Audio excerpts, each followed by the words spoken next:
What is up, everybody? It's Kyle, and today we have a tips video for you. It's been a while, so I feel like I just gotta shake off the rust. We've been editing a lot of celebration content for you guys over the last couple weeks, so this is the first time I'm actually sitting down in front of a camera again. But if you're interested in anything about Carnival's new ship, please feel free to check out basically our series. We have every detail you could think of filmed on that ship, so if you're interested, check it out. So it's 2023 and we are in the textbook definition of a recession. Cruise lines are competing to get customers on board. Not only are they competing against each other, but they're competing against all-inclusive resorts and other destinations in the world. So this year you could say it's a buyer's market. There are tons of deals to be had out in the cruise marketplace, and today we're gonna be finding the best ones and how to be doing that. This first tip is if you have a cruise booked already, and that is to get price matched. In the event that you've paid more than what a cruise is currently listed for online, you can go to the cruise line or your travel agent directly and ask them for a price adjustment. Sometimes this will be given back to you in cash on the card that you paid for, or it'll be given to you through onboard credit, so you'll have some money to spend on board. Regardless, this is free to ask for, and it is so worth it because they're basically giving you free money. You didn't think the price was going to be any cheaper. A couple months later, here it is. Couple $100, even a couple $1,000 less than what you paid for it. I personally have missed the price adjustments a few times, and I kick myself every time when I see a lower price and I don't do anything about it. However, you guys should definitely call your travel agent or cruise line directly to get that money back. It's worth noting that you don't have to constantly check prices. There's websites that you can go in and put a price alert, and it'll tell you when it goes below the price that you paid. I'll link that in the bio below so you can just set it and forget it, and then hopefully you can just save some money later on in life. Shout out for my mother for always doing this. I just never think to do it, but she is a very competitive bargain hunter and she definitely finds the best deals, so I'm passing it on to you guys. Do not make my mistakes. This next tip isn't ideal, however, this can save you a bunch of money, so we're just gonna go with it and I wanna share it with you guys. Say you find a cruise where you really like the destinations, the date works for you, but the price is just a little too high.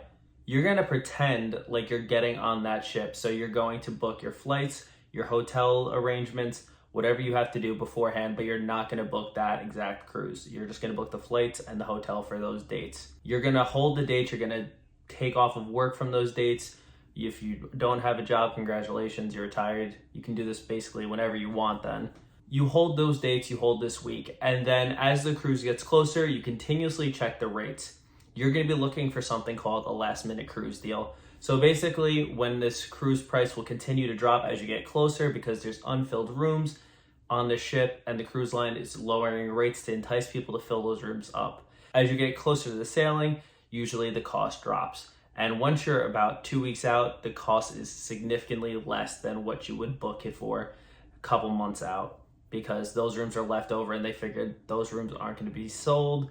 And once they get people on the ship, they figured they'll be spending money on board, so they don't want to have those cabins sitting vacant. Basically, what I'm telling you to do is just hold off to the very last possible minute. Have all your travel arrangements, because flights do get more expensive as you get closer to the date. Cruises get cheaper as you get closer to the date. So plan your hotel and flight far in advance, and then last minute cruise deal. There's many websites that offer last minute cruise deals. My personal favorite, who I'm not sponsored by and we need to start partnering with them, is Cruises Only. I've personally used this method once before and it was significantly less to sail on a last minute cruise deal than it was to book it 3-4 months in advance. So this is worth noting for you guys, and it is a possible option. Like I said in the beginning of this video, it is competitive now with these cruise lines to attract cruise customers, which means they're having more and more sales. Usually in the past, there are some okay sales when it comes around holiday time, whether it's Black Friday, President's Day, Labor Day, Memorial Day, just to draw people in because they're already spending money on these holidays. However, this past year, I've noticed, especially this President's Day, that there were some really great rates. Typically, cruise lines say 50 to 60% off the $3,000 for a $600 cruise, and we all know that that cruise is really about $600 to $700. But during this sale, we saw that $600 cruise for about $450. I did not take screenshots to show you guys on this, but you're just gonna have to believe me. There were some significant deals for some cruise lines during this. So if you know a holiday's coming up, and I'm not talking like St. Patty's Day, I'm talking the holidays that you associate savings with, try to hold out booking your cruise until you get one of those holidays, because honestly, there's some really good deals to be had. This goes against the second tip, however.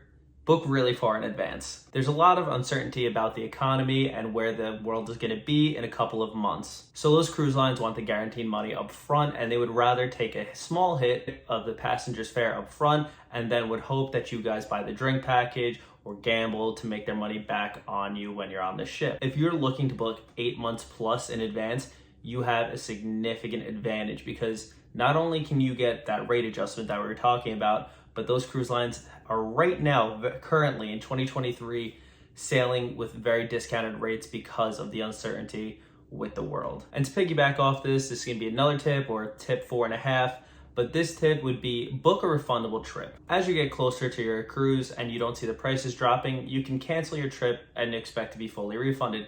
However, some cruise lines are now offering retention offers. So if you call them and say you want to cancel, they're going to be inclined to give you some onboard credit, a discount on your rate.